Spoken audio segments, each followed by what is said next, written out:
আরে এই তো কিছুদিন আগে 2024 এলো, এই জাস্ট কিছুদিন আগে সবাই হ্যাপি নিউ ইয়ার উইশ করছিল। আমি ওদের রিপ্লাই করতে যাবো, দেখি 2025 চলে এসছে। এত তাড়াতাড়ি কি করে এক বছর কেটে গেল? এই কোনো না কোনো স্ক্যাম চলছে, আমি বলছি। আমি যত দিন যাচ্ছে আমি দেখছি এক বছর বেশি দিন টিকতে পারছে না। এর পেছনে গভর্নমেন্ট আছে, আমি বলছি। এ তাড়াতাড়ি বয়সটা বাড়িয়ে দেওয়ার একটা নোংরা খেলায় মেতে উঠেছে এরা। তাড়াতাড়ি বয়স বাড়িয়ে দিলে কি 60 বছর বয়স হয়ে যাবে, তাড়াতাড়ি রিটায়ারমেন্ট করিয়ে দেবে। আমি তো বলছি মিনিমাম 3-4 মাসের ঘাপলা আছে, মিনিমাম 3-4 মাসের ঘাপলা। প্রত্যেক মাসে 10 দিন করে কেউ কেটে নিচ্ছে। স্ক্যাম। মানে আমরা কাজে ব্যস্ত হয়ে যাচ্ছি, প্রত্যেক মাসে 10 দিন কেটে নিচ্ছে। আমি তোমাদের দায়িত্ব দিয়ে রাখলাম এই বছর, তোমরা ভালো করে হিসেব করে রাখবে। আরেকটা কথা, নিউ ইয়ার চলে এসছে, আনন্দ করো কিন্তু লিমিটে। এক একজন এমন আনন্দ করে যেন এটাই সেই বছর যে বছরের সে ওয়েট করছিল। এই বছর একদম সাফল্যের শিখরে পৌঁছে যাবে ও।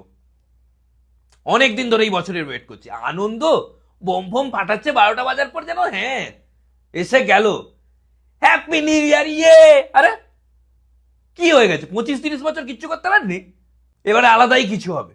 12টা বেজে গেলে এমন সবাই নাচানাচি শুরু করে দেয় যেন মনে হচ্ছে এক্ষুনি দেশ স্বাধীন হলো, নবজাগরণ চলে এসছে যেন।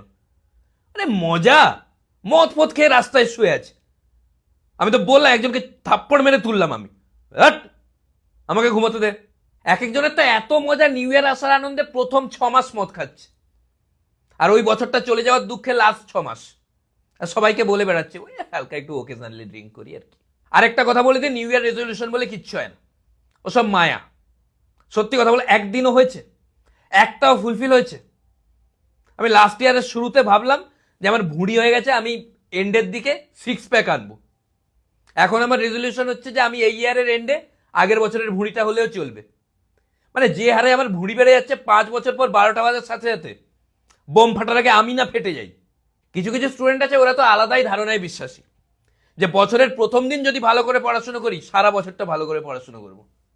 তারপরের বছরের শেষে এসে দেখে ওই একদিনই ভালো করে পড়াশোনা হয়েছিল। এখন নিউ ইয়ারে কোনো মজা নেই। মজা তো হতো আগে, যখন দোকানে লাইন দিয়ে সবাই গ্রিটিংস কার্ড কিনতো, যে যার ক্রাশকে দিত। সেই লেভেলের কবিতা, রবীন্দ্রনাথ ঠাকুর লেভেলের কবিতা লিখে, ছোট এলাচ বড় এলাচের দানা, মধুমিতা ছাড়াই কার্ডটি খুলতে মানা, এরকম লেভেলের কবিতা। লাল ফুল সাদা ফুল তুমি খুব বিউটিফুল, ছন্দের জাদুকর একেবারে। আমি কাউকে কার্ড দিতাম না, কারণ আমার বউ ভিডিও দেখবে। আর যাকে কেউ কখনোই মেসেজ করেনি, সেও নিউ ইয়ারের সময় 10-20টা মেসেজ পায়। আর তার মধ্যে যদি কোনো একটা ভুলে মেয়ের মেসেজ চলে আসে, এক একজন আছে আলাদাই চিন্তা ভাবনায় ডুবে যায়। এই মেয়েটা আমাকে মেসেজ পাঠালো কেন, একে হিন্দি ইচ্ছে, মনে মনে ভালোবেসে ফেলেছে আমাকে। ছেলেকে ক্রিকেটার করব, মেয়েকে ডান্সার, ইংলিশ মিডিয়ামেই পড়াবো, ভালোবেসে ফেলেছে আমাকে। আর এক একটা মেয়ে আছে, তার কাছে এত হ্যাপি নিউ ইয়ার মেসেজ চলে আসে, যদি প্রত্যেক দিন রিপ্লাই করতে থাকে তাও 1 বছরের বেশি লাগবে। আর হ্যাপি নিউ ইয়ার উইশ করার সময় একটা লাইনে লিখে দিক হ্যাপি নিউ ইয়ার মানা যায়। এক একজন রচনা লিখছে, কপি পেস্ট, কে যে কোথা থেকে কপি করে পেস্ট করছে বোঝাই যাচ্ছে না। লাস্ট টাইম একজনের মেসেজ ভালো লাগলো, আমি বললাম বাহ খুব ভালো লিখেছিস তো, বললো থ্যাংক ইউ।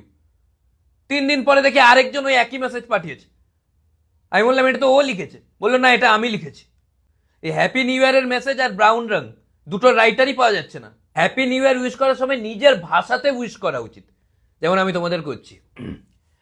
নতুন জীবন যেন আপনাকে সুখী ও সফল, নতুন জীবন, নতুন বছর যেন আপনাকে সুখী ও সফল জীবন প্রদান করে, এক নতুন সূর্য আপনার পথ আলোকিত করুক। Happy new year.